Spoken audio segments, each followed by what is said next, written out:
Muito obrigada, Sr. Presidente.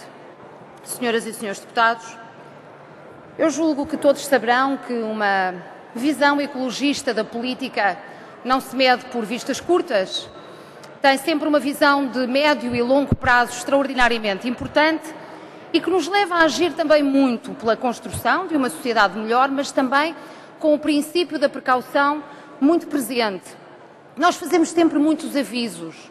Fizemos em relação ao nuclear e aquilo que parecia improvável aconteceu e hoje o mundo confronta-se com isso.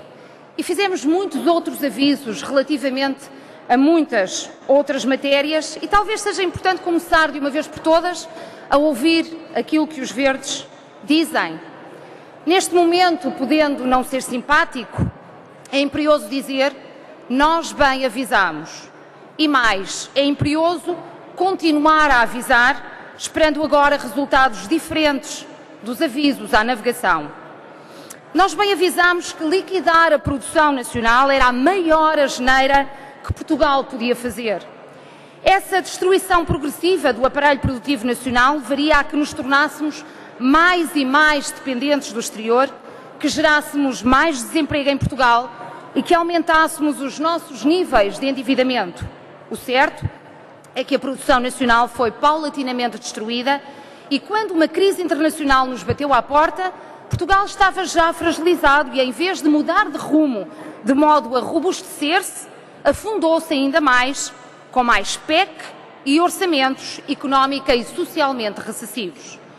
Nós bem avisámos que o capitalismo é selvagem e que, quando se trata de decidir entre o bem-estar do capital ou o bem-estar da população, o capitalismo não olha para trás e não quer nem saber dos efeitos que as suas consequências trazem para as pessoas. No capitalismo não há sacrifícios distribuídos igualmente por todos.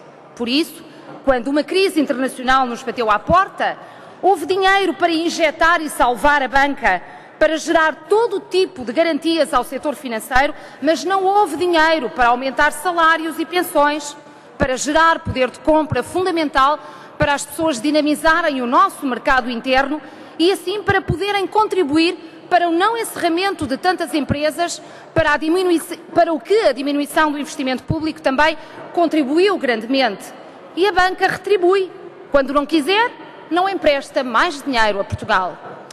Nós bem avisámos que precisávamos de um modelo europeu diferente, porque era nítido que países grandes como a França e a Alemanha conduziriam os destinos desta União Europeia a seu favor e de modo a tornar outros países como o nosso dependentes das suas economias. Assim, deram-nos dinheiro para construir betão e pagaram-nos para deixarmos de produzir. Quando falávamos de uma Europa não defensora de Estados iguais e solidários entre si, era disto que falávamos. E quantas vezes denunciámos este escândalo do Banco Central Europeu emprestar dinheiro aos bancos a uma taxa de 1%, para depois destes emprestarem aos Estados a taxas muitíssimo superiores de 7% e 8%. Por que razão não empresta o BCE diretamente aos Estados? Por que razão a Europa troca este empréstimo direto do BCE aos Estados por fundos à FMI? Porque este modelo, de facto, não tem como objetivo servir as pessoas, mas sim o sistema financeiro. Hoje, até um europeísta dos europeístas, Mário Soares, contesta o caminho trilhado pela Europa e reconhece a fragilização que provocou a países como Portugal. Nós bem avisámos que os pacotes de austeridade eram recessivos e trariam maus resultados à nossa economia. Vem agora o primeiro-ministro demissionário dizer que estamos na situação em que estamos porque o PEC 4 foi chumbado. Mas quem é que se está a querer enganar? Então, cada pacote de austeridade não gerou mais desemprego? Cada pacote de austeridade não fechou mais a nossa economia? Cada pacote não nos tornou mais dependentes de ajuda externa? E queriam mais um? É caso para dizer, deixem de brincar com isto. Esses pacotes de austeridade resultaram na entrada do FMI na Grécia e na Irlanda, não os salvaram, afundaram-nos ainda mais.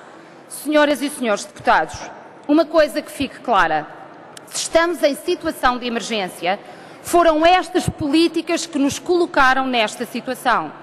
Neste país, o que se discute hoje é se é preciso ajuda externa, chame-se-lhe intercalar ou outra coisa qualquer, ou se é preciso ou não vir o FMI.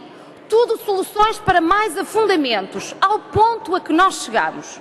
Mas alguém alguma vez viu o Governo a procurar renegociar dívida? Ou a procurar renegociar metas do déficit? Não.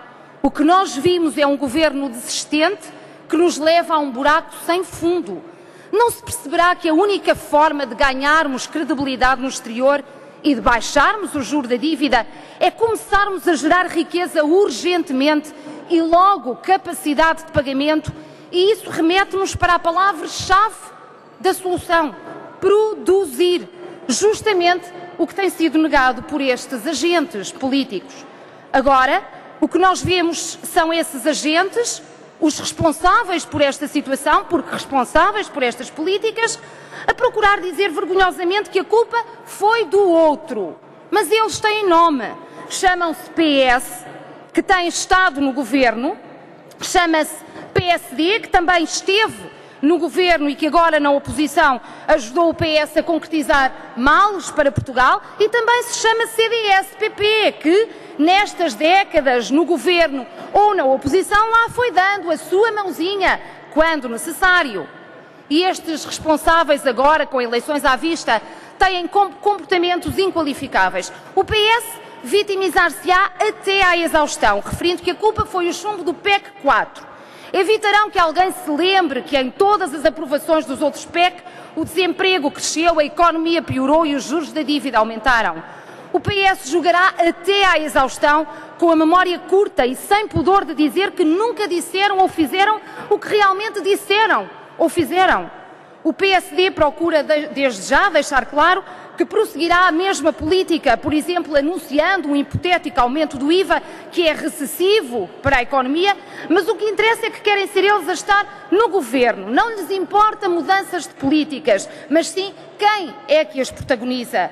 O CDS não quer discutir responsabilidades do passado para que ninguém se lembre de lhes apontar o dedo. E assim vai este país. Sr. Presidente, senhoras e senhores deputados, os Verdes, com a legitimidade de quem sempre foi realista, sempre contestou esta política e sempre propôs outra alternativa, o que querem dizer é que este país tem solução, mas só com opções políticas diferentes que levantem Portugal, que o arejem deste mofo em que nos encontramos, que nos gerem melhoria das condições de vida, desenvolvimento sustentável e esperança na sobrevivência de gerações futuras. Não queremos cá as opções à FMI, sejam elas protagonizadas pelo próprio FMI ou pelo FMI à portuguesa, ou seja, PS e PSD.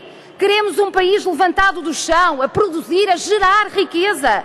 O PEV está sempre pronto para dar o seu contributo à concretização de políticas de esquerda que floresçam neste país com força, com determinação, com muita lucidez, para o levantarem do buraco em que foi colocado pelas opções da direita. Portugal precisa de voltar a acreditar. Portugal precisa de esquerda.